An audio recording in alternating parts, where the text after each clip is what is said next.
The next section we're going to talk about is looking at how the planet has changed and how life on our planet has changed over history, and some of the evidence that we have that shows us how this transition has taken place. So the first thing we're going to look at is some of the evidence that the Earth has changed. Before the 1800s, this would have been a very unpopular opinion, to the point where if you had this opinion, you may have been killed for it, because it opposed those who were either the rulers, like the governmental rulers or the religious rulers at the time, whoever it might have been, but they were so opposed to this idea of the Earth changing or things changing that you could have been killed for having this idea. But by about the 1800s, there was so much evidence that they really couldn't get around it anymore. But let's start with a little bit of background on some fossils. And fossils are formed, and this is just a picture of one way that fossils can form.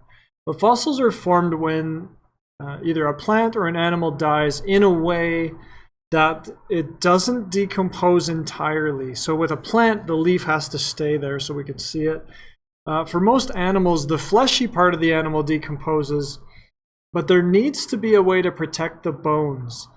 You may have seen out in fields and places, if a bone is left out in the sun, we talked about this with the cycles, right? The potassium cycle, or the phosphate cycle, sorry. That the bones eventually will disintegrate and that phosphate will go back into the soil. If they're somehow in a way, though, that the bones don't decompose, that the bones kind of stick around long enough, in an environment where they're protected, then what starts to happen is eventually the molecules of bone are replaced, like one molecule out of bone and one molecule in of mineral. And it's replaced kind of one atom at a time until eventually you go from bone to fossil. And most of the bone, the actual animal material, is gone, but we have a perfect case of mineral, of rock, in the exact shape that the bone was in originally. So this happens in, like this shows, in kind of muddy environments. It also happens in tar pits and places like that. Anywhere where that tissue or that matter is going to be protected long enough for this process to take place. Now, in 1666, there was a guy named Nicholas Steno. And they caught, this is a pretty psycho drawing, but they caught off the coast of Italy a giant shark. And then this is their drawing of it. I don't know that it actually looked like that, but that's how they drew things back then. So they caught this giant shark, and Nicholas Steno noticed that the teeth of the giant shark that they'd caught were very similar to these rocks that people were carrying around that looked like this, that they called them tungstones. And there's another one here beside me right here of what those tungstones looked like. And so he was the first to hypothesize, let me show you some more of those tungstones. He was the first to hypothesize that these stones didn't just come from, they weren't just cool looking stones. These were ancient shark teeth that had been found. So he started thinking about this process, and he came up with some other ideas, like these are his laws of relative ages of rock. So the youngest rock should be on top, and the oldest rock should then be on the bottom, right? Those layers forming up. He also said that if the ground bent, like if you go to Waterton and see the bends in the mountains and the rock, that those layers still maintain, right? The lower ones should be older rock, and the upper one should be younger.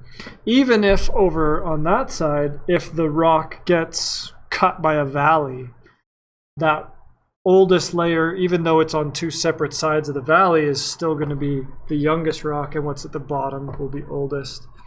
And this one shows a crosscut, like if for some reason this other rock, maybe this is a lava intrusion or something, but you can see that this rock came through 1, 2, and 3. So therefore 1, 2, and 3 already had to be there so that 4 could come through it. But it doesn't go through 5, so 5 must be the youngest. It showed up after 4 went through 1, 2, and 3. And there's a whole bunch more if you get into this in geology and stuff. What if one layer gets pushed up on top of another layer? And that's what happens actually with most of the mountains that we have, like in Waterton. There's actually one layer pushed up on top of another layer. So you have young rock here, and then right on top of it, really, really old rock, and then back up at the top again, young rock. But like I said, that it's beyond what you need to know. Just know that there are rules that kind of help us understand that this rock should be older than that rock, etc., etc. All right, another guy was William Smith in the 1800s, and he was digging canals and things like that in England. And he started noticing that no matter where he was digging in a canal in England, he was finding kind of the same layers of rock. And not only the same type of rock, but the same kinds of fossils in that rock. And so as he noticed this pattern, he started being able to just look at the rock and estimate kind of their age and when they were around and things like that, either by the type of rock or by the fossils. So we started to see things like these patterns, and these are in your notes, 3 patterns that we noticed from fossils, that different species lived in the past. Like the fossils he was finding in these rock layers didn't exist anymore. These creatures are gone. As far as we know, they're extinct. We can't find them anymore. But he also noticed, number 2, that the complexity of the organisms was changing. Right? That the oldest fossils we can find tend to be very, very simple fossils. They're not big, complex animals with arms and legs and stuff. They're like a little blobby thing. Or in the really ancient ones, like stromatolites, it's like a mat of fungus, moss, bacteria stuff. But as you go up these layers and get into more recent fossils, the complexity changes. Now we do start to see like arms and limbs and digestive systems and things that are more complex. This was also noticed that even across continents. So if you see here in Europe, you can see that there's this fossil and then this one and then this one in these different layers. And you'll notice in Australia, while they don't show maybe this fossil right here, they do have both of these, and they show the same relationship, that this one came before this one. And so we can start to make estimates based on how old the rock is, or how old we think the rock is, how old this fossil was, and when maybe it disappeared, when it went extinct, when this one started to show up, and we start to make those kind of relationships. These fossils are funky looking creatures. Like I said, we don't have these anymore. They're just very, very bizarre, at least in terms of the forms of life that we're used to. Here's an artist trying to take those fossils and try to figure out what they might have actually looked like in person. Just really, really funky things. Here's what the ocean might have looked like at the time. Most of these were aquatic things, these fossils, and so the rock that formed those layers at that point was under at least a sea or maybe an ocean. Just very, very different than what we had. Like all of those forms of life are now extinct. But the other thing we started to know is that sometimes we found fossils that weren't like these guys, the just bizarre ones. We started to find some fossils that did resemble things that were still alive. But when we did, this is number 3 in your notes, we found them usually in the same kind of a location as things that look similar to them. So for example, in Peru, there are fossils of a giant penguin that's 5 feet tall. So there's the Peru giant penguin, and here's the penguins that are currently living in the same area. So the hypothesis is obviously that these are the ancestors of these. They've just got smaller over time. Same things with the saber-toothed squirrel. And yes, this is an actual thing. So that guy is legit. There really was a saber-toothed squirrel. I don't know if he was hoarding nuts, but he existed. Megalodon is a giant shark. Most of the structures of Megalodon are very similar to the sharks we have now. It's just bigger, and that's it. So that's the next piece, that we think that life changed over time, and some of these species either because they couldn't change or couldn't change fast enough, or for whatever reason they disappeared. But other species did adapt and they did change, and we still have them. Like we still have penguins. We still have, we'll talk about later on, I think I have a picture of sloths and armadillos and things like that are very similar to the things that are there now. They're just a different size or a little bit different characteristics than what we have now. So you can see this is a fossil of something that looks kind of bird-like, but has these wicked teeth. Like, I don't know what this is, but I've been around turkeys and they're mean, and if they had teeth like this, I would be eating a lot more of them. Oh yeah, here's the sloth. So this is the giant sloth skeleton that they found, the fossilized one. It's hard to see in that picture. I guess it's a really light sketch. You can kind of see the size of a normal sized sloth just underneath the head of the fossil of the other one. Hopefully you can make that out. And then, but they find them in the same spot as we find this one.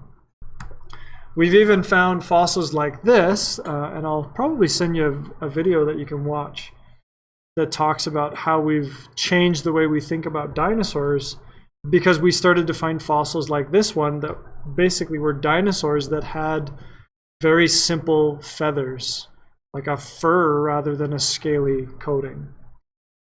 And then there's fossils like this from my childhood, if you don't like cassette tapes. I don't know if you know those. Anyway. So the next thing is how do we date these? Now we can use those layers of rock to roughly date how old something is. But that's just roughly. Like, I know that layer is older than that layer, but I don't necessarily know how old that layer is. Radiometric dating was the thing that started to allow us to start dating some of these things. And the way it works is radioactive isotopes have something that you need to know called a half-life. It means in a certain period of time, half of that isotope will be gone. So let's say, let me show you actually. So let's say carbon-14, that's a common one that we use, has a half-life of 5,730 years. So if you had this much carbon-14 in 5,730 years, you would have this much carbon-14. But what it doesn't mean is that we don't, in another 5,000 years, we don't have none. That's not how it works. It's always half. So we went from this to half, and then it's half of that, and then it's half of that, and half of that, and half of that. So it never really goes down completely to zero. It just keeps getting smaller and smaller and smaller. It's more like a curve like this. So after the first half-life, we're at half. After the next half-life, now we're down to a quarter. Now we're down to an eighth. Now we're down to a 16th, and so on and so on and so on. So each radioactive isotope, depending on how long its half-life is, helps us date different things. So you can see here, carbon-14's half-life is 5,730 days. You don't need to memorize these numbers. But that means we can really only use carbon dating for things up to about 50,000 years ago.